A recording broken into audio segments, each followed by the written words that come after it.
Hi colleagues, we're looking at the Everyday Counts electronic data wall. This is a really simple tool that will make it very easy for you to monitor your progress throughout the 20 weeks of support, but you may wish to use it more regularly.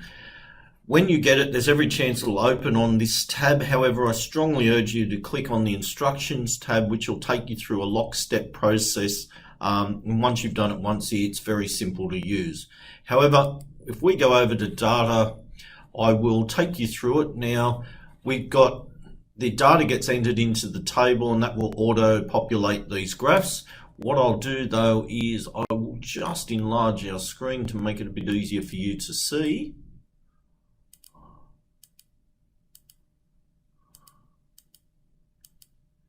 Okay. So starting off with our lower bound target, I'm sure every principal in the room is very familiar with their target, but if for some reason you forget, jump into Scout, go into the school target setting app, and that will help you. What I'm going to do though, for the purpose of this exercise, I'm just going to make some figures up. So I'm going to say 72.5% is our lower bound. You'll notice that that's auto-populated all the way across. The next thing that it asks us for is our enrollment. Now remember, if you're a high school, this is only your 7 to 10 students, or equally if you're a primary school, it's only your year 1 to 6 students.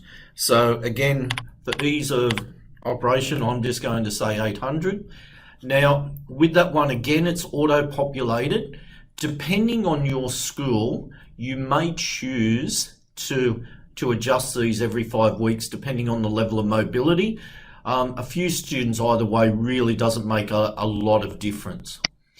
This next progress milestone target is really up to you to work out, and this is more of a guide, and I'd stress that this is for use within the school. Nobody else is really affected by this, and you can change it at any point in time.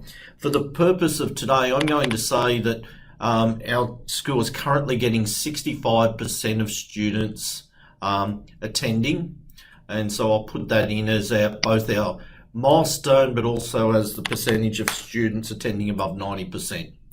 Now what you'll see is it's automatically calculated the variation to target, which is 8%, although I'm just going to go up here and increase that so you can see it's really 7.5%.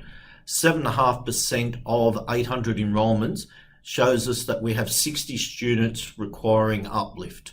Now, if I was doing this properly, I would go into my student level list report for tier 1, which is our 80 to 90% students. I would click the 80 and 85 boxes, remembering to hold down control. For the sake of today, I'm going to say there were 95. Tier 2 is those students in the 50 to 80 range, and I will again make up some numbers, and I'm going to say we've got too many in tier 3.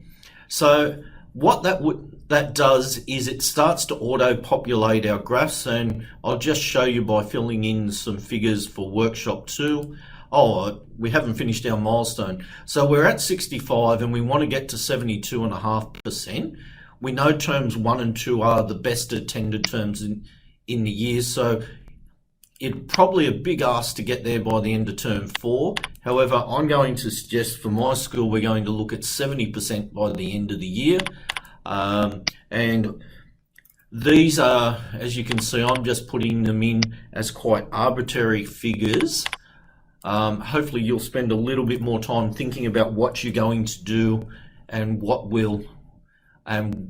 the impact of that will be like. So if we had 65% of students at this point, and our milestone target was getting to 66, we might have overachieved and got to 67. Here we're going to hold at 67. We will show some movement in these areas, and I'll just show you quite quickly what that does.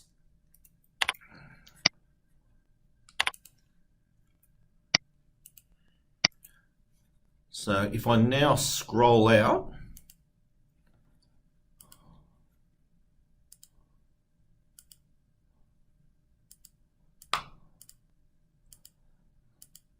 the automated process automatically graphs what you're looking at. So you can see on this one, we set our milestone target of where we're trying to get to, and the red line actually shows where we're at. And again, that blue line is only an indicator for yourself. Our tier 1 students, you can see, have gone down and then kicked back up a little bit. However, our overall trajectory there is going down, which would be positive. Same again for tiers 2 and 3. Now, the reason we're using this in the data wall is we will extract these graphs to go into our point in time analysis later. Just remember, if you're unsure what to do, please jump back into the instructions and just work down one at a time. All right, any questions, please ask your director.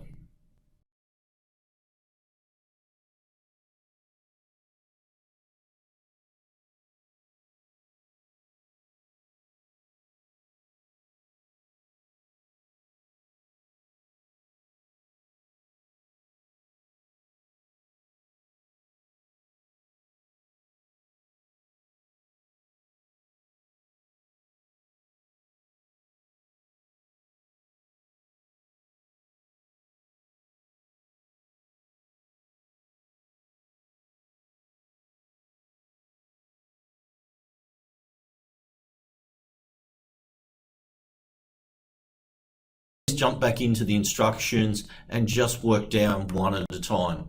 All right, any questions, please ask your director.